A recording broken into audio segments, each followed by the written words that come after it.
गीता जी अध्याय नंबर 8 के ही श्लोक नंबर 8, 9, 10 में गीता ज्ञानदाता कहता है कि उस परम अक्षर ब्रह्म आदि पुरुष परमेश्वर की भक्ति करने वाला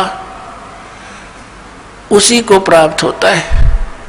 उसके लिए इसने ऑप्शन छोड़ दिया कि मुझे मालूम नहीं, तत्वदर्शी संतों को पूछो। अब प्रसंग चल रहा है कि 7वें अध्याय के 29वें श्लोक में कहा है कि अर्जुन, जब तुझे पूरा अध्यात्म ज्ञान हो जाएगा और तत्व ज्ञान से उस तत्वब्रह्म से परिचित हो जाएगा और सभी कर्मों से परिचित हो जाएगा, फिर वो प्राणी यहाँ की किसी वस्तु की डिमांड नहीं करता। तो पुण्यात्माओं, ये कर्मों की जानकारी आपको दी जा रही है आज के सत्संग में। अब जैसे शंका आ जाती है कि एक तरफ तो विधान है परमात्मा का कि जैसे भी कर्म प्राणी करेगा उसका फल उसको अवश्य मिलेगा, दूसरी तरफ ये कहा जाता है गुरु बिन माला फेरते, गुरु बिन देते दान, गुरु बिन दोनों निष्फल हैं, चाहे पूछो वेद पुराण। वे गुरु जी के बिना कोई दान पुण्य करते हैं वो व्यर्थ है, भक्ति भी करते हैं वो भी व्यर्थ है। दूसरी तरफ ये भी कहा गया भी जैसा कोई कर्म करेगा चाहे कैसा भी है वो भी उसको फल मिलेगा, बिल्कुल सत्य है। अब जैसे इन संतों ने मनमुखी जाप किए, किसी वेद के एक मंत्र को लेकर उसको सिद्ध करने के लिए सैकड़ों वर्ष बैठे रहे।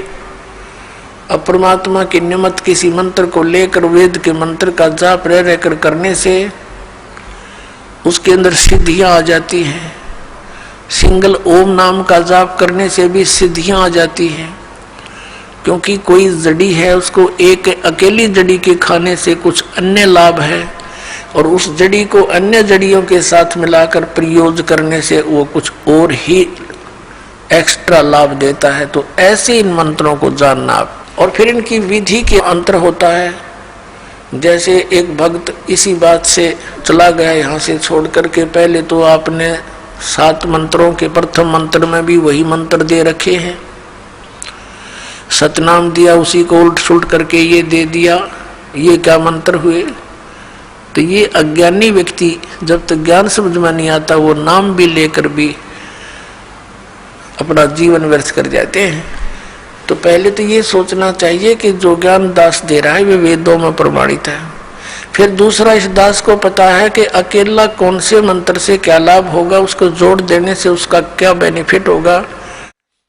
तो इस प्रकार उसको अन्य तरीके से जाप करने से उसका क्या लाभ होगा, इस मंत्र से इसकी तरह जाप करने से उसका क्या लाभ होगा।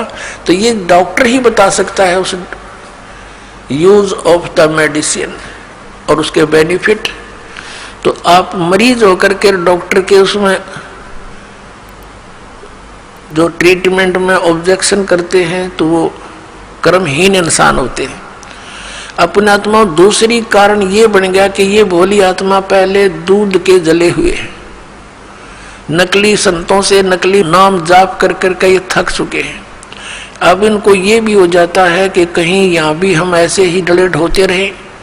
तो उसके लिए प्रार्थना करता है दास बार बार के उपदेश लेने से पहले आप जी पूर्ण रूप से अपनी शंकाओं का निवारण करवाएं और फिर दीक्षा लो। 10 दिन पीछे ले लो, महीना पीछे ले लो, इतने दिन बीत गए और 10 दिन सही, 1 महीने 2 महीने पीछे ले लो। और जब उपदेश लेने के बाद फिर गुरुजी के वचनों में अविश्वास होना, ये आपका दुर्भाग्य होगा।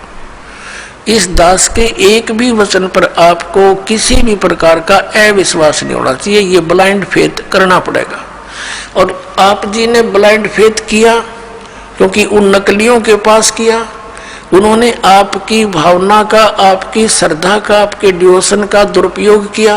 उनको ज्ञान था नहीं। आप जी पूरे मानव समाज ने ये सोचा गुरु जी जो कहते हो सही होता है। अब वहां दूध के जले हुए, अब यहाँ छाछ को भी फूंक मारने लग गए तुम। तो पहले उसको टेस्ट कर ले, बाद में ऑब्जेक्शन करे। यानी नाम लेने के बाद फिर मन में दोष आता है तो आप नाम रहित हो जाते हो। ये बहुत भयंकर और नाजुक दौर होता है इस भक्ति का। और काल ये चाहता है, उसने इसीलिए तो सारा जुगाड़ जोड़ रखा, नकली नरेश संत बना दिए। इन राधा स्वामी, धन धन सतगुरु, जय गुरुदेव, और ये दनोद वाला और ये जगमाल वाली वाला।